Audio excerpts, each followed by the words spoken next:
Marcus Williams sat in his small apartment, staring at the rejection letter in his hands.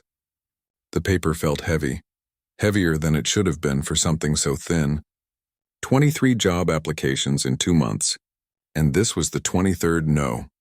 Each rejection felt like another door slamming shut, another reminder of the mistakes that had brought him to this point. 3 years ago, Marcus had been on top of the world. He was 28, working as a marketing manager for a successful tech company in downtown Chicago. He had a corner office, a company car, and a salary that let him live comfortably in a nice neighborhood. His colleagues respected him, his boss praised his innovative campaigns, and his future seemed bright and limitless. But success had come with a price that Marcus hadn't recognized until it was too late. The long hours, constant pressure, and demanding deadlines had slowly worn him down. What started as occasional drinks after work to unwind became a nightly routine. Soon those drinks became more frequent, happening during lunch breaks and sometimes even before important meetings. His girlfriend Sarah had noticed the changes first. She would find empty bottles hidden in his closet, smell alcohol on his breath during their weekend plans, and watch him become increasingly distant and irritable. When she tried to talk to him about it, Marcus would dismiss her concerns, insisting he had everything under control. He was functional, successful, and managing his responsibilities just fine. The turning point came on a Tuesday morning in March. Marcus had stayed out too late the night before, drinking with clients at an expensive downtown bar. He woke up late, rushed to work without his usual coffee, and stumbled into the most important presentation of his career. The potential client represented $1 million account that could have secured his promotion to senior management. Standing in front of 12 executives, Marcus felt his hands shake as he fumbled through his slides. His words came out slurred, his thoughts scattered and unfocused. The room grew uncomfortably quiet as everyone realized what was happening. The presentation that should have been his triumph became his downfall, broadcast to the entire leadership team. Within a week, Marcus was called into his supervisor's office. The conversation was brief and professional, but the message was clear. The company couldn't risk their reputation on someone who couldn't maintain professional standards. They offered him the choice to resign quietly or face termination with cause. Either way, his career at the company was over. Sarah left him 2 weeks later. She had packed her belongings while he was out, leaving only a letter explaining that she loved him but couldn't watch him destroy himself anymore. She wrote that she hoped he would find help and get better, but she couldn't sacrifice her own well-being waiting for him to change. The months that followed were a blur of denial, anger, and increasingly destructive behavior. Marcus burned through his savings quickly, spending most of his unemployment benefits on alcohol and takeout food. He isolated himself from friends and family, too ashamed to admit what had happened and too proud to ask for help. His apartment became a prison of empty bottles, unpaid bills, and broken promises to himself. Every morning he would wake up with good intentions to start fresh, to send out resumes, to clean up his life. But by noon, the weight of his situation would crush those intentions, and he would reach for the bottle that had become his only companion.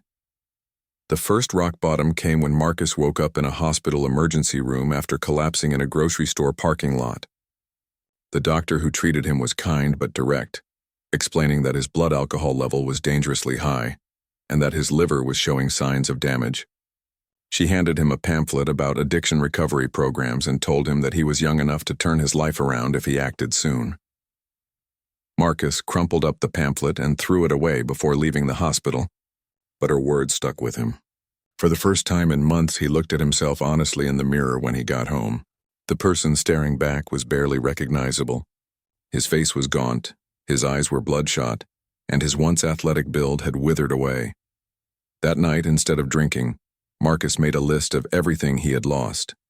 His job, his girlfriend, his savings, his health, his self-respect, and the trust of everyone who had once believed in him. The list was longer than he expected, and seeing it written out in his own handwriting made the reality impossible to ignore.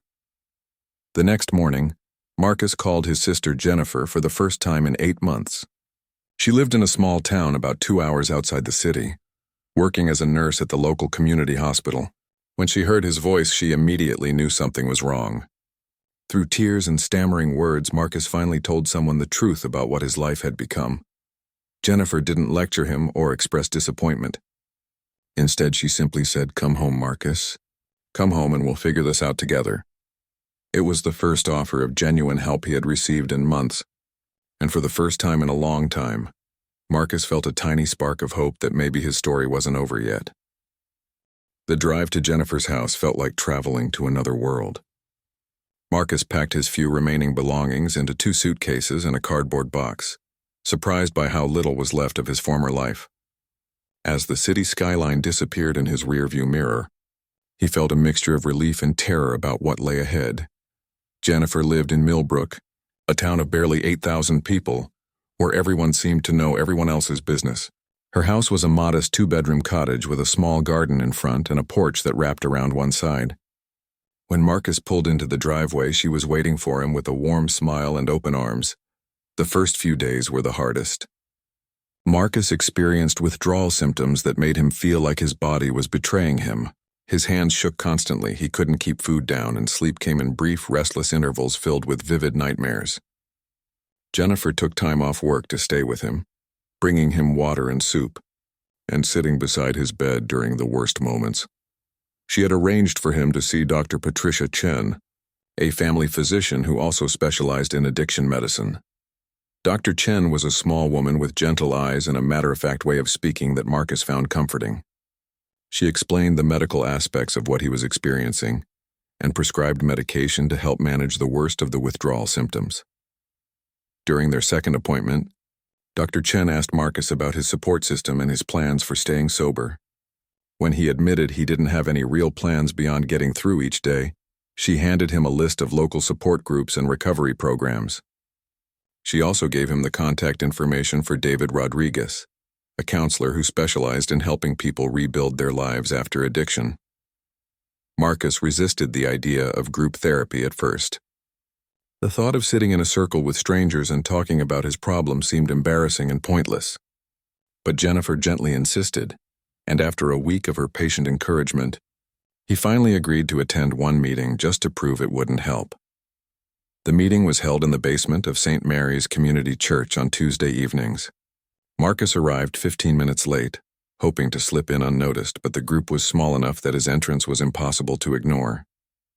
12 people sat in folding chairs arranged in a circle, and they all looked up as he awkwardly found an empty seat.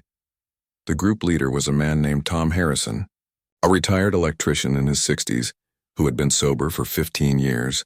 Tom had a weathered face and calloused hands that spoke of decades of hard work. He welcomed Marcus warmly and explained that newcomers were encouraged to listen for the first few meetings without feeling pressured to share. As the meeting progressed, Marcus was surprised by the stories he heard. There was Rebecca, a former teacher who had lost her job after drinking during school hours. James, a construction worker whose drinking had led to a serious accident that injured a co-worker. Maria, a single mother who had temporarily lost custody of her children due to her alcohol abuse. Each person spoke with an honesty that Marcus found both shocking and comforting. They talked about their mistakes without making excuses, their struggles without seeking pity, and their small victories without false pride. For the first time since his world had collapsed, Marcus felt like he wasn't alone in his experience. After the meeting, several people approached him with genuine offers of friendship and support. Rebecca gave him her phone number and told him to call if he ever felt the urge to drink. James invited him to join a group that met for coffee every Saturday morning. Maria simply squeezed his shoulder and said, "It gets easier, but you have to keep coming back." Marcus began attending the meetings regularly and slowly started to open up about his own experiences. Talking about his failures out loud was painful at first, but it also felt like releasing pressure that had been building inside him for months. The group listened without judgment, offered practical advice, and celebrated small milestones like his first 30 days of sobriety. David Rodriguez, the counselor Dr. Chen had recommended, became another crucial part of Marcus's recovery process. David was a former addict himself who had been sober for over a decade. He understood the shame, self-doubt, and fear that Marcus was experiencing because he had felt all of those emotions himself. During their weekly sessions, David helped Marcus understand the underlying issues that had contributed to his drinking. They explored his perfectionist tendencies, His difficulty managing stress and his habit of avoiding problems rather than addressing them directly. David taught him practical coping strategies for dealing with anxiety and disappointment without turning to alcohol. One of the most valuable things David shared was the concept of taking recovery one day at a time. Instead of feeling overwhelmed by the idea of never drinking again for the rest of his life, Marcus learned to focus on making good choices just for today. This approach made sobriety feel achievable rather than impossible. As Marcus approached his 60th day of sobriety, he began to notice small but significant changes in his life. His sleep was more restful, his appetite had returned, and his thinking was clearer than it had been in years. The constant anxiety that had plagued him was slowly being replaced by a cautious optimism about the future. Jennifer noticed the changes too. She commented on how his eyes looked brighter, how he laughed more easily, and how he had started helping around the house without being asked. Their relationship, which had been strained by years of worry and disappointment, was beginning to heal as Marcus proved through his actions that he was committed to changing his life. But the real test of his recovery was still ahead. Marcus knew that staying sober in the protected environment of Millbrook was just the first step. Eventually, he would need to find work, rebuild his financial security, and prove to himself and others that he could maintain his sobriety while facing the real-world pressures that had contributed to his downfall in the first place. Finding work in a small town proved more challenging than Marcus had anticipated. Millbrook's economy was built around agriculture, a few small manufacturing plants, and local service businesses. None of these industries had much need for someone with his marketing background, and his employment gap made potential employers suspicious about his qualifications. Marcus spent weeks walking from business to business, filling out applications for positions he was overqualified for, and being told he wouldn't be happy with the pay or responsibilities. The hardware store needed someone part-time, but the owner worried that Marcus would leave as soon as something better came along. The local newspaper had an opening for advertising sales, but they wanted someone with established community connections. The rejections were frustrating, but they were also humbling in a way that Marcus was beginning to recognize as necessary. For years he had defined his worth by his job title and salary. Now he was learning to find dignity in honest work, regardless of how it appeared on paper. His breakthrough came through an unexpected source. Eleanor Mitchell, a 70-year-old woman who attended his support group meetings, mentioned that her son Paul was looking for help at his landscaping business. Paul had started the company 5 years earlier and had built a solid reputation for quality work, but he was struggling to keep up with demand during the busy spring season.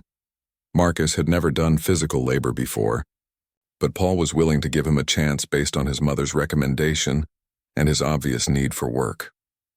The job started with basic tasks like loading trucks, raking debris, and helping to plant flowers and shrubs. The work was harder than anything Marcus had done before, but it felt good to end each day physically tired rather than emotionally drained.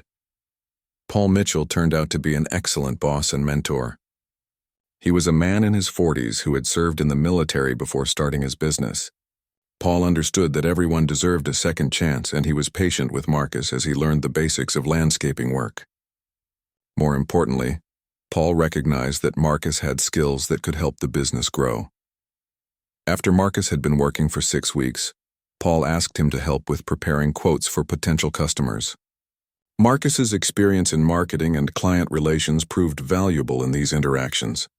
He could explain the benefits of different landscaping options clearly, help customers understand the value they were receiving, and present professional proposals that impressed potential clients. Gradually, Paul began giving Marcus more responsibility. He allowed him to manage smaller projects independently, and eventually asked him to develop a marketing strategy to attract new customers.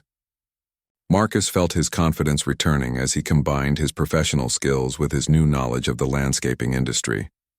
The physical nature of the work also had unexpected benefits for Marcus's recovery.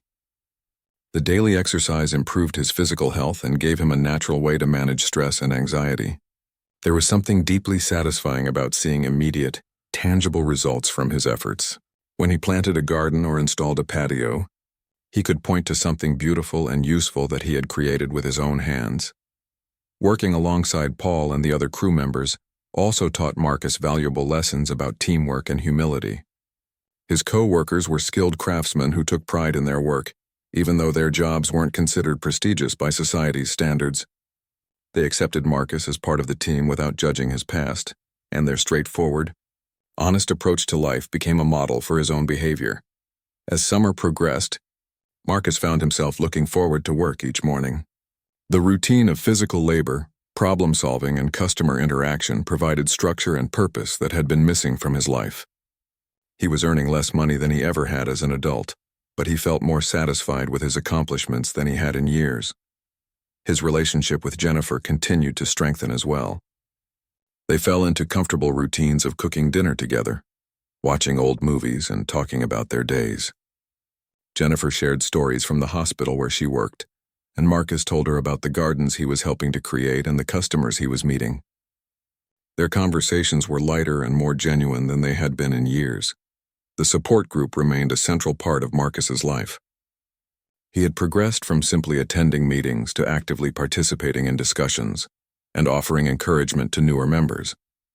Tom Harrison had suggested that Marcus consider becoming a sponsor for someone who was just beginning their recovery journey. But Marcus didn't feel ready for that level of responsibility yet. One evening in August, Paul approached Marcus with a proposition that surprised him. The business had grown significantly since Marcus had started working there, and Paul wanted to expand their services to include larger commercial projects. He asked if Marcus would be interested in becoming a partner in the business, handling the marketing and client relations, while Paul focused on the technical aspects of the work. The offer represented both an incredible opportunity and a significant test of Marcus's recovery. Partnership in the business would mean more responsibility, higher stress levels, and the potential for greater financial rewards. It was exactly the kind of situation that had contributed to his drinking problem in the past. Marcus asked for time to think about the decision, and he spent several days discussing it with David Rodriguez during their counseling sessions. David helped him identify the potential triggers and stresses that might come with increased responsibility, and they developed strategies for managing those challenges without compromising his sobriety. After a week of careful consideration, Marcus accepted Paul's offer. They agreed to a gradual transition that would allow Marcus to take on new responsibilities slowly, while maintaining the routines and support systems that had been crucial to his recovery. The partnership would be formalized after Marcus had completed 1 full year of sobriety, giving both men confidence that he was ready for the increased pressure. As he signed the preliminary agreement, Marcus reflected on how much his life had changed in just a few months. He was still the same person who had lost everything due to his drinking, but he was also someone who had found the courage to rebuild his life from the ground up. The work ahead would be challenging, but for the first time in years, Marcus felt truly excited about his future. The autumn months brought both challenges and victories for Marcus as he stepped into his new role as Paul's business partner. Mitchell Landscaping was awarded their first major commercial contract, a complete redesign of the grounds surrounding the county courthouse. The project was worth more than the business had made in any previous quarter, but it also came with tight deadlines and exacting standards that would test everyone involved. Marcus found himself working longer hours than he had since his corporate days. But the experience was completely different this time. Instead of drowning his stress in alcohol, he relied on the coping strategies David had taught him.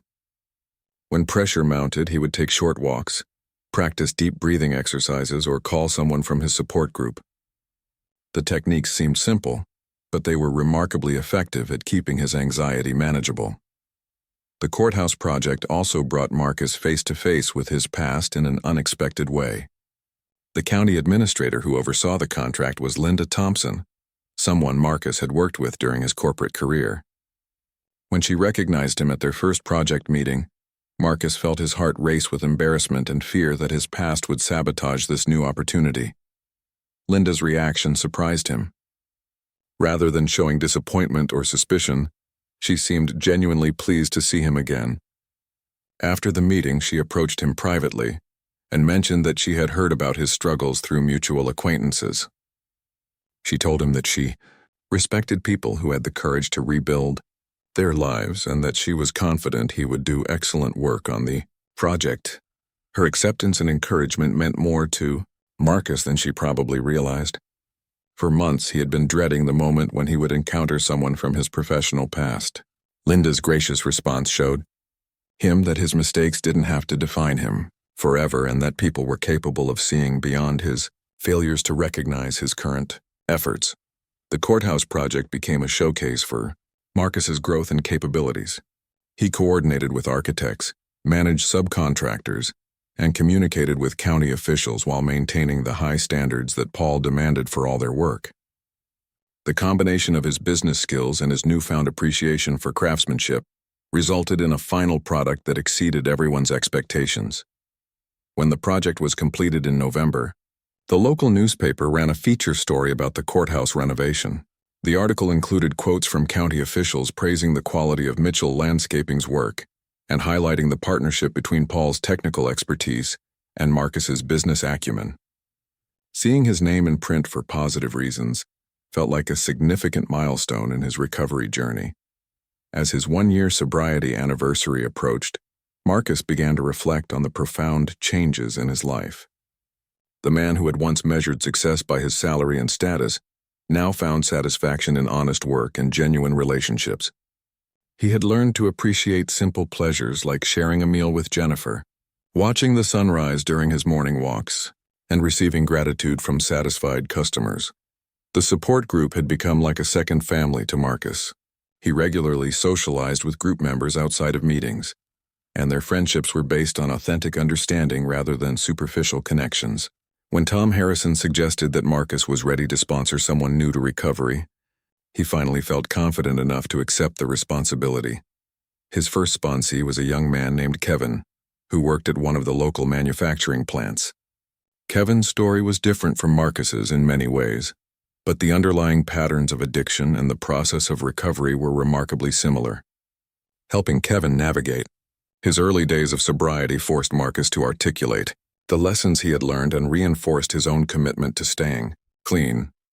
The mentoring relationship also highlighted how much Marcus had grown over the past year. The anxious, self-doubting man who had arrived in Millbrook had been replaced by someone who could offer guidance, support, and hope to others facing similar struggles. The transformation wasn't complete, and Marcus knew that recovery would be a lifelong process. But he was proud of the progress he had made. Jennifer noticed the changes in her brother and frequently commented on his increased confidence and emotional stability.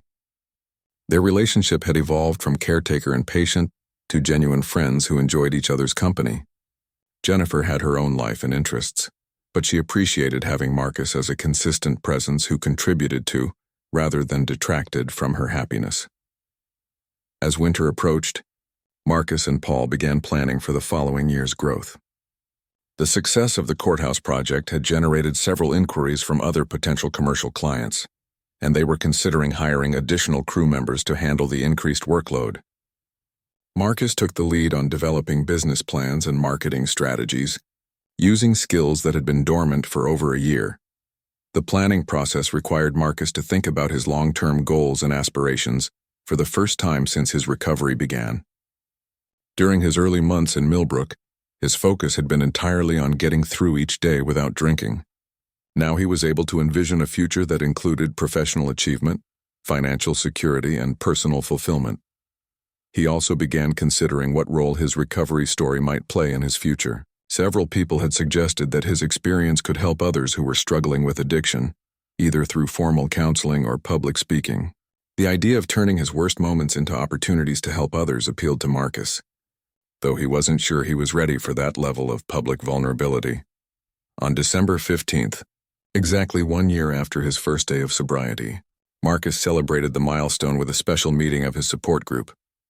Tom Harrison presented him with a medallion commemorating his achievement, and group members shared how his presence had enriched their own recovery journeys. The celebration was simple but meaningful, marking not just the absence of alcohol for 12 months, but the presence of hope, purpose, and community in his life. That evening, Marcus called his former girlfriend Sarah for the first time since she had left him. The conversation was brief and somewhat awkward, but Sarah expressed genuine happiness about his recovery and congratulated him on his sobriety anniversary. She had moved on with her life and was engaged to someone else, but she told Marcus that she had always hoped he would find the help he needed. The call provided closure and confirmed that Marcus was rebuilding his life for himself, not to reclaim his past. The second year of Marcus's recovery brought new challenges and opportunities that tested his resilience in ways he hadn't anticipated. Mitchell Landscaping continued to grow, and with success came the pressures of managing employees, meeting payroll, and handling increasingly complex projects. Marcus discovered that sobriety didn't eliminate stress from his life, but it gave him the clarity and emotional stability to handle pressure more effectively. In February, the business faced its first major crisis when their largest commercial client delayed payment on a completed project due to their own financial difficulties. The delay threatened Mitchell Landscaping's ability to pay their suppliers and employees on time. In his drinking days, Marcus would have panicked and likely made the situation worse through impulsive decisions. Instead, he worked with Paul to develop a careful plan that included renegotiating payment terms with suppliers and taking out a short-term loan to cover immediate expenses. The crisis was resolved within 6 weeks, but it taught Marcus valuable lessons about business management and the importance of maintaining emergency reserves. More significantly, it showed him that he could handle serious stress without compromising his sobriety. The experience increased his confidence in his ability to manage the inevitable challenges that came with running a growing business. Spring brought a personal challenge when Marcus received an unexpected phone call from his former boss at the Chicago tech company. The company was facing some marketing challenges, and they wanted to hire Marcus as a consultant for a specific project. The offer was financially attractive and would have been a significant validation of his professional rehabilitation. After discussing the opportunity with David Rodriguez and several members of his support group, Marcus made the difficult decision to decline the offer. He realized that returning to his former professional environment, even temporarily, posed too many risks to his recovery. The high-pressure atmosphere, client entertainment expectations, and his own desire to prove himself could easily trigger the patterns of behavior that had led to his downfall. Instead of feeling disappointed about the missed opportunity, Marcus felt proud of his ability to make a decision based on his long-term well-being, rather than short-term gratification. The choice reinforced his commitment to building a sustainable life rather than chasing external validation or financial rewards that might come at too high a personal cost. Summer brought a different kind of opportunity. When the Millbrook Community Center asked Marcus to speak at a local event about addiction and recovery, the request came through Tom Harrison, who had mentioned Marcus's story to the center's director. The idea of public speaking about his addiction terrified Marcus, but it also felt like a natural extension of the mentoring work he had been doing with Kevin and other newcomers to the support group.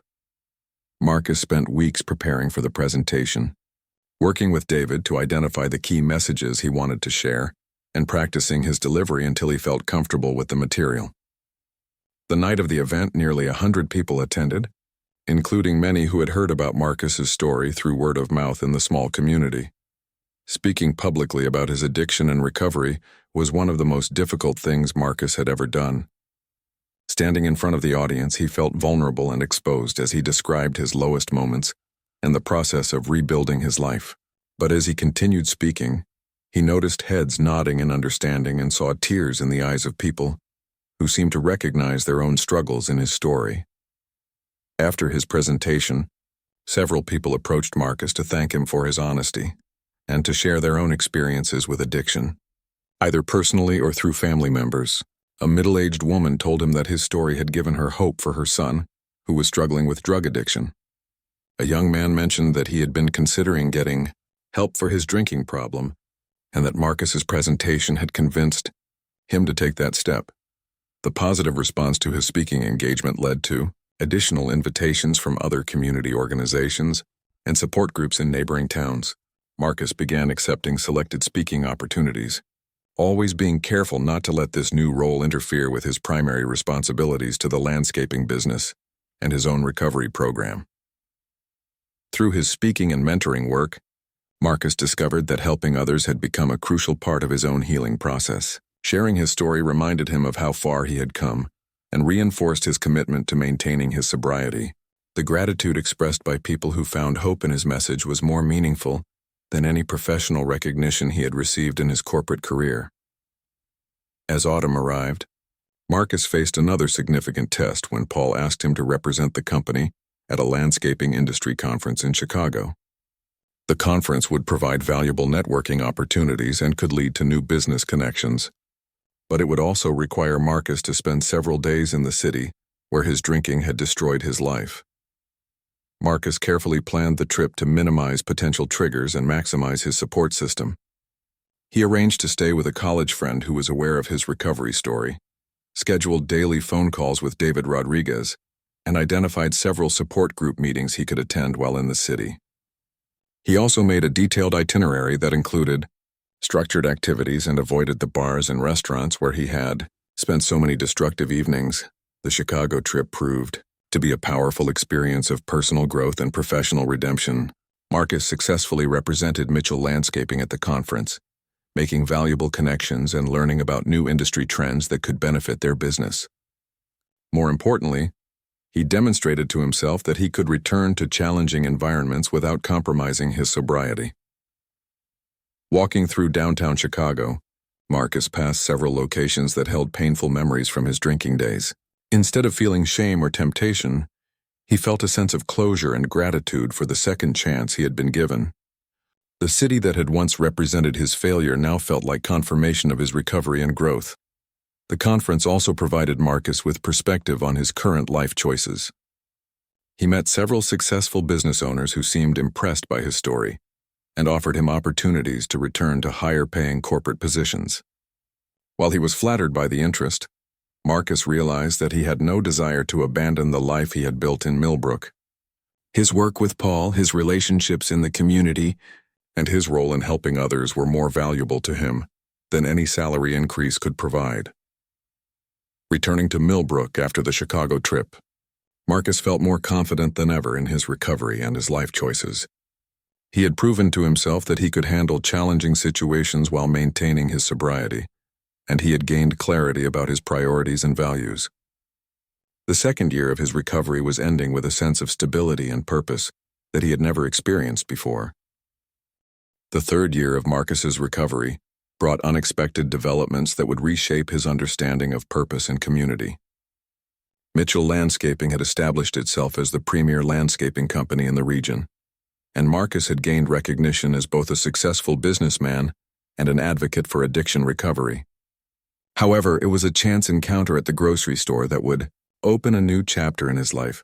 Marcus was shopping for groceries on a Saturday morning when he noticed a woman struggling to load heavy bags into her car while managing two young children. He offered to help, and as they talked, she introduced herself as Amanda Collins, a recently divorced single mother who had moved to Millbrook to be closer to her elderly parents. Amanda worked as a nurse at the same hospital as Jennifer, though they worked different shifts and had never met. Their conversation was brief but comfortable, and Marcus found himself thinking about Amanda over the following days. She seemed kind and hardworking, dealing with the challenges of single parenthood with grace and determination. When he mentioned the encounter to Jennifer, she smiled knowingly and revealed that she knew Amanda by reputation as an excellent nurse who was well respected by her colleagues. Marcus was hesitant to pursue any romantic relationship, worried that his addiction history might be unfair baggage to bring into someone else's life. During his sessions with David Rodriguez, they explored his concerns about dating and relationships in recovery. David helped him understand that while his past was part of his story, it didn't disqualify him from forming healthy relationships as long as he was honest and maintained his recovery practices. After several weeks of internal debate, Marcus worked up the courage to ask Amanda for coffee. Their first date was at a small cafe downtown, where they talked for nearly 3 hours about their lives, their children, and their hopes for the future. Amanda was aware of Marcus's recovery story through Jennifer, and she appreciated his honesty about his past struggles and his commitment to sobriety.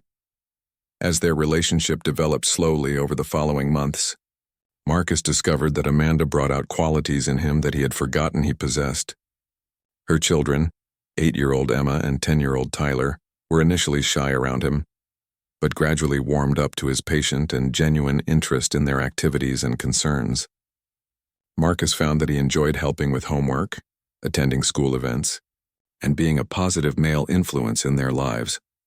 Amanda's support and encouragement also gave Marcus the confidence to expand his community involvement. When the mayor approached him about serving on the town's Economic Development Committee, Marcus accepted the position, despite having no formal political experience. His business success and communication skills made him a valuable addition to the committee, and he enjoyed working on projects that would benefit the entire community. The committee work led to Marcus's involvement in a regional initiative to support small businesses affected by economic downturns. His own experience of losing everything and rebuilding from scratch gave him unique insights into the challenges faced by struggling entrepreneurs. He began volunteering as a mentor for business owners who were facing financial difficulties, offering practical advice and emotional support based on his own recovery journey. One of the most meaningful projects Marcus took on was helping to establish a sober living facility in Millbrook. The nearest residential treatment options were over an hour away, making it difficult for people from the area to access the support they needed. Working with Tom Harrison and several other recovery advocates, Marcus helped secure funding and community support for a facility that could house 12 people transitioning from treatment back to independent living. The Sober Living project required Marcus to draw on all of his professional skills while staying connected to his personal recovery experience. He navigated zoning regulations, coordinated with healthcare providers, and addressed community concerns about the facility. The work was challenging and sometimes frustrating, but it was also deeply meaningful, because Marcus knew firsthand how crucial such resources could be for people in early recovery.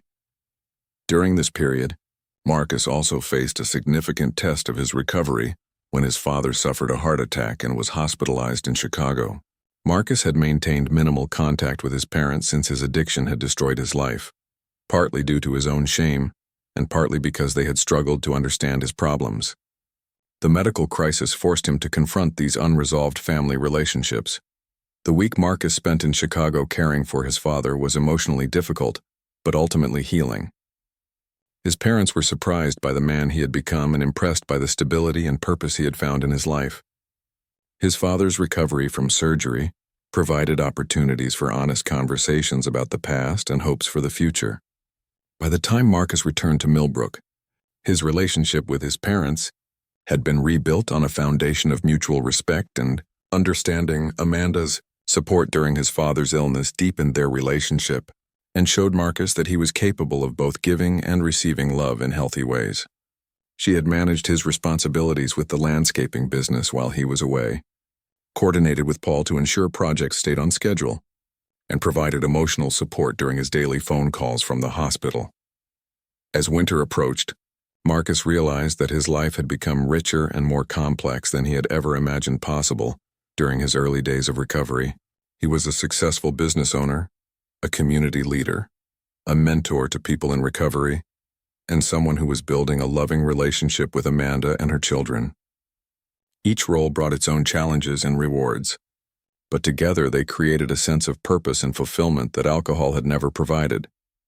The transformation was so complete that Marcus sometimes had difficulty recognizing the desperate, broken man who had arrived in Millbrook 3 years earlier. Yet he never forgot that person entirely, because remembering his lowest point helped him appreciate how precious his current life was, and motivated him to continue making choices that supported his recovery and growth. Looking ahead to the new year, Marcus felt optimistic about the future in ways that had nothing to do with external achievements or recognition. His optimism was grounded in the knowledge that he had developed the tools and relationships necessary to handle whatever challenges might arise.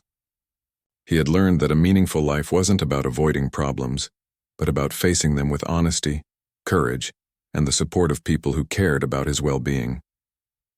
5 years after arriving in Millbrook as a broken man with nothing but 2 suitcases and a desperate hope for change, Marcus stood before the mirror in his bedroom, adjusting his tie for what would be one of the most important days of his life. Today was the grand opening of the Millbrook Recovery Center, the sober living facility that had grown from a small community project into a comprehensive addiction treatment and support campus. The center now included residential facilities, outpatient counseling services, job training programs, and family support groups. Marcus had served as the project coordinator for the entire development, working with state officials, healthcare providers, and community leaders to create something that could truly make a difference in people's lives. More than 100 people were expected to attend the opening ceremony, including the governor, who would deliver the keynote address. As Marcus finished getting ready, he reflected on the journey that had brought him to this moment. The man who had once hidden empty bottles in his closet was now being recognized as a community leader and advocate for recovery. The transformation still amazed him, not because it was dramatic, but because it had happened one day, one choice, one relationship at a time. Amanda appeared in the doorway, wearing the blue dress she had chosen for the occasion. They had been married for 18 months now, in a simple ceremony held in Jennifer's backyard with close friends and family in attendance. Emma and Tyler, now 10 and 12, had enthusiastically embraced Marcus as their stepfather, and he had legally adopted them the previous year. Their blended family wasn't perfect, but it was filled with love, honesty, and mutual support. The Recovery Center opening was also significant because it marked the culmination of Marcus's evolution from someone who needed help to someone who could provide it. He had been sober for over 5 years now, and his recovery had become so integrated into his daily life that he rarely thought about alcohol anymore. The constant vigilance of early sobriety had been replaced by healthy habits and a lifestyle that naturally supported his continued wellness. Mitchell Landscaping had grown into a regional company with 23 employees and offices in 3 counties. Marcus and Paul had developed a successful partnership based on complementary skills and shared values. They treated their employees well, supported community causes, and had built a reputation for integrity that extended far beyond their landscaping work. The business success had provided Marcus with financial security, but more importantly, it had given him a platform for contributing to his community. As they drove to the Recovery Center, Marcus thought about the people who had made his transformation possible. Jennifer had provided the initial sanctuary where he could begin healing. Dr. Chen had treated his medical needs with compassion and competence. David Rodriguez had helped him understand the psychological aspects of addiction and recovery. Tom Harrison and the support group had shown him that he wasn't alone in his struggles. Paul had given him meaningful work and genuine friendship. Amanda and her children had taught him that he was capable of love and worthy of being loved. Each of these relationships had been crucial, but Marcus had learned that his recovery ultimately depended on his own daily choices. He still attended support group meetings, though less frequently than during his early recovery. He still saw David Rodriguez occasionally when he needed to process difficult situations or emotions. He still practiced the coping strategies that had helped him manage stress and anxiety without turning to alcohol. The Recovery Center opening attracted people from across the state, including several individuals who had heard Marcus speak at various events over the years. During the reception following the ceremony, Marcus was approached by a young woman named Lisa, who told him that his presentation at her college had inspired her to get help for her eating disorder. A middle-aged man named Robert credited Marcus's story with giving him the courage to address his gambling addiction before it destroyed his family. These conversations reminded Marcus that his decision to share his story publicly had created ripple effects that extended far beyond what he could see or measure. Every person who found hope in his message might influence others, creating a chain of positive change that could continue indefinitely. The thought was both humbling and inspiring. During the ceremony, Marcus was asked to speak about the vision behind the Recovery Center. Standing at the podium, looking out at the audience of community leaders, healthcare professionals, and people in various stages of recovery, he felt a profound sense of gratitude for the second chance he had been given. He talked about the importance of meeting people where they are, rather than where others think they should be. He emphasized that recovery was possible for anyone willing to do the work, but that it required comprehensive support that addressed not just the addiction, but the underlying issues that contributed to it. He spoke about the need for communities to embrace people in recovery rather than stigmatizing them, and the economic and social benefits of helping people rebuild their lives. Most importantly, Marcus shared his belief that everyone deserved the opportunity to write a new chapter in their story, regardless of how dark their past might be. He had learned that rock bottom could become a foundation for rebuilding. That shame could be transformed into empathy, and that personal pain could become a source of strength for helping others. As the day concluded and the crowd dispersed, Marcus walked through the empty recovery center with Amanda, imagining the lives that would be changed within its walls. The first residents would arrive the following week, and Marcus would be involved in their orientation and ongoing support. He knew that not everyone who came through the program would succeed, just as he knew that his own recovery would require continued attention and care. But he also knew that every person who found sobriety, rebuilt relationships, discovered purpose, and learned to help others represented a victory against the forces of addiction and despair. The Recovery Center was more than a building or a program.